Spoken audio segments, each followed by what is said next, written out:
The world champion Domaraju Gukesh makes his way to the board. He is taking on the world number one Magnus Carlsen. And look at Gukesh there, getting himself seated on the chair, his famous adjustment of the collar, and he has a very, very important game ahead of him.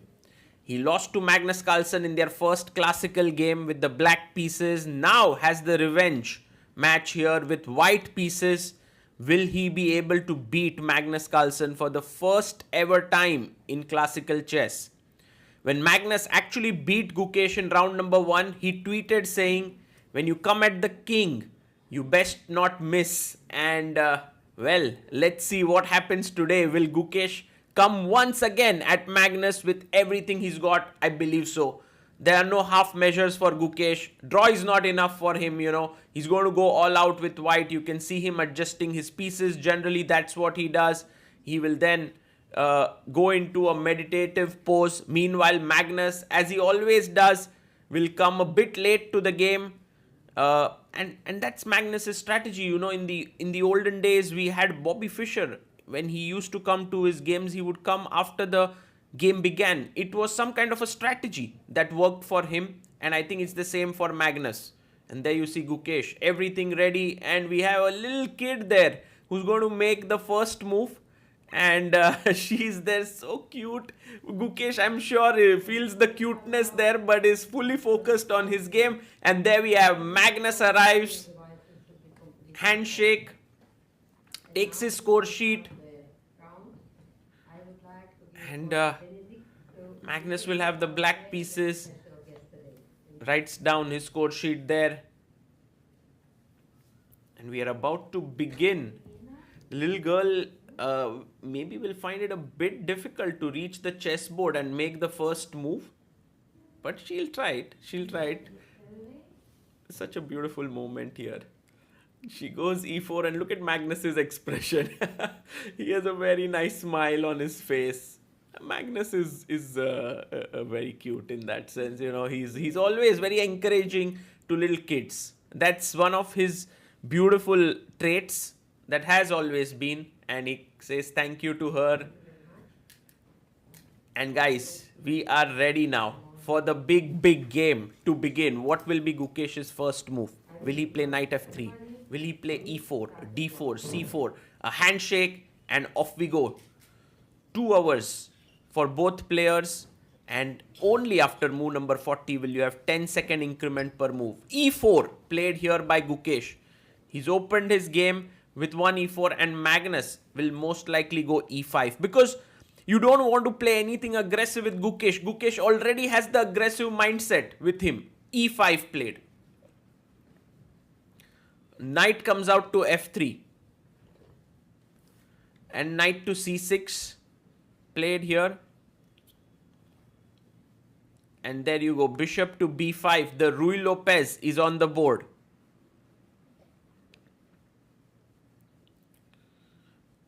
And Magnus takes his time and plays his knight to f6. The Berlin. Wow.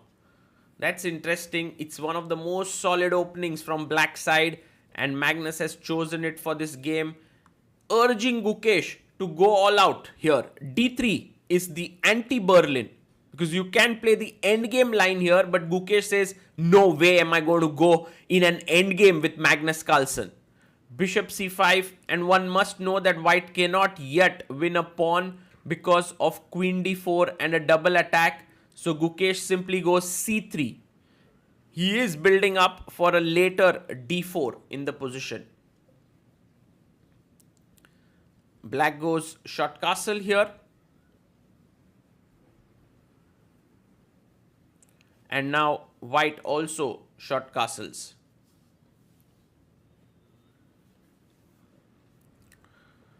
Magnus. Well, this position is slightly different, because many times white takes on c6, and this time Gukesh hasn't done that. So d6 is played. Now you generally will keep this bishop.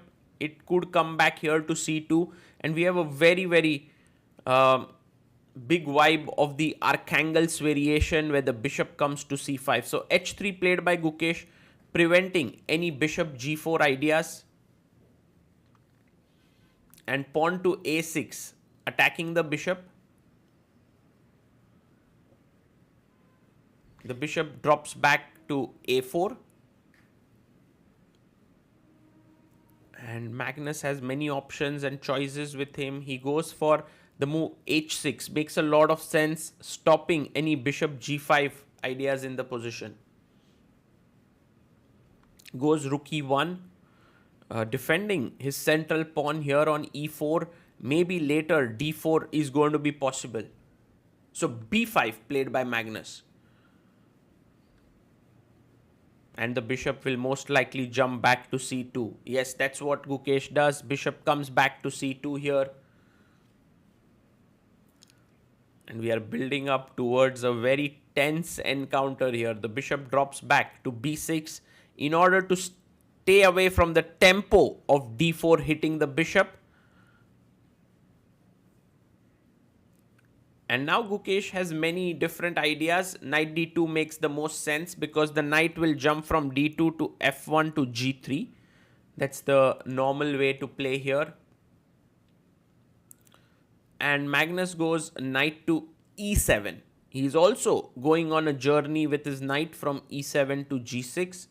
And Gukesh plays a4, striking on the queen side here. You know, one of the things about Ruy Lopez is that it's a very strategic opening. There's not much happening, but even the best players sometimes don't understand how they land up in worse positions.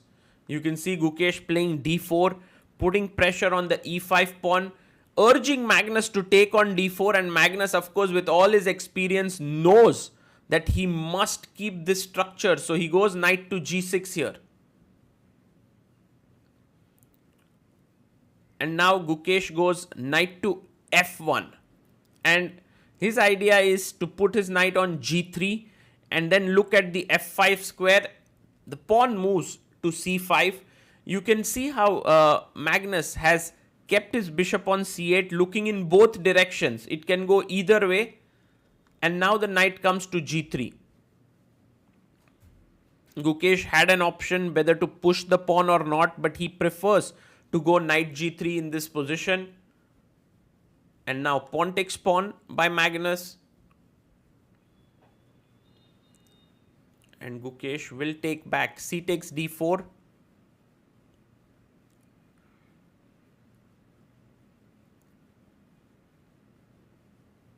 And here b takes on a4. That's a very interesting decision by Magnus. I mean, it's not an easy one. He's made it pretty quickly. Because on one hand, you know, he does not have to worry anymore about the b5 pawn. On the other hand, his a6 pawn has become a weakness. But what Magnus is saying is, Gukesh, your b2 pawn is also weak. So in a way, I'm fine with this kind of trade-off. And he goes bishop b7. Now looking at the e4 square. And Gukesh also has a tough choice to make. Does he push the pawn? Does he keep it as it is? Yes, he pushes the pawn. He tries to close down this bishop.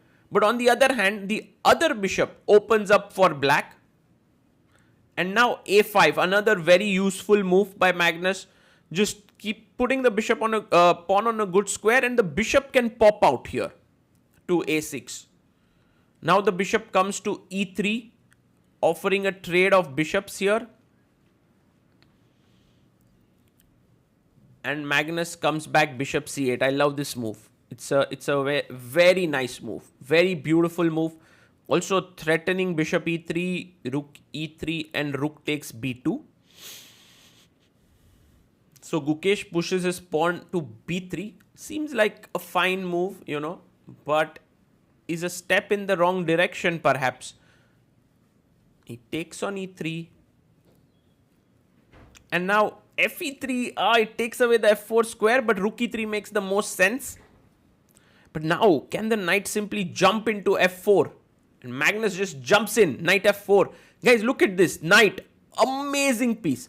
Bishop looking here, rook looking here. And as we had mentioned, you know, that things that happen in Ruy Lopez, one of the players gets outplayed without even knowing it. And by the way, bishop c6 played here. And there is a possibility to simply chop this off. Magnus first goes rook b4. Well, this idea of bishop takes h3 is so interesting, guys. Take, king g2, you go back, your knight comes to g4, you start pushing the h-pawn. I wonder if Magnus is tempted. Well, I'm sure he was looking at this sack, but now goes g6. And that's also a very powerful move. And Gukesh tries to go away from this bishop h3 ideas, plays king h1. And Magnus now, will he play h5? No, first bishop a6. Another classy move. Absolute class. Getting the bishop now, taking away the f5 square so that the bishop now doesn't have to control there. Gukesh goes after the a5 pawn here. He wants to win it. Bishop d3 played by Magnus, attacking the e4 pawn 3 times. And it goes knight d2, defending it 3 times. And also defending b3, now attacking a5. h5 played, h4 coming in. You can't play h4, the knight would jump in and this is hanging. So he takes the a pawn. He takes it, but now Magnus is going to take it. He takes on a5. Magnus has 24 minutes. Gukesh has 21 minutes. On time, they both are playing quite well. But the position is completely better for Magnus. h4, I love how he's playing this. If the knight moves away, already knight takes e4 is just crushing. He goes rook a4. What a move, by the way, by Gukesh. He's seen that if you take, I take back, I attack your knight, knight moves, your bishop hangs. So that's some deep play there. Magnus is like, why should I take here? I'll just play king g7. This pressure is too much for you to handle, Gukesh. Gukesh enters rook a7. But the rook is doing absolutely nothing here. Rook d4, now defending the bishop. He goes knight f3, attacks the rook. Man, the game is moving at rapid pace. 9 minutes for Gukesh, 15 for Magnus. And now he takes on g3, the best move in the position. Absolute best. F takes g3 and now just bishop e4. You take here, I check you and it's completely winning. Next move I can take here. No, but Magnus goes knight h3, which is also a very good move because g takes h3. And now this brilliant move, bishop e4, pinning the knight on f3. He goes king h2. And one of the easiest way to win is to take and give a check and play e4. And then this is weak and it's over. It's completely over here. So take on f3. But Magnus first goes rook d1. It's also a great move, by the way. And Magnus, if you look at the position carefully, the material is equal. But the quality of his pieces, the 2 rooks, the bishop, the knight, g4 by Gukesh, hoping for g5 to win a piece. But Magnus like, thank you so much for that free pawn. Now I'm attacking your bishop. And I would say like for most players here, it's already game over time. I mean, what is there to play? Because you're facing one of the greatest endgame experts of all time. You are pawn down. Your position is terrible. Your opponent's knight is jumping in here. I mean, can you even take on b3 here? Just have to worry a bit about knight g5. So knight f4 first played by Magnus. Gukesh goes rook c2. And now taking on b3 should not be a bad idea. But Magnus trying to be very precise. Goes king f6, stopping knight g5. You go rook c7. That is rook f8. So h4 played by Gukesh. King e6 by Magnus. And I think what Magnus essentially wants to do, he's kind of playing it really confidently. Gukesh has 2 minutes, Magnus has 4 minutes. He's moving ahead with his king.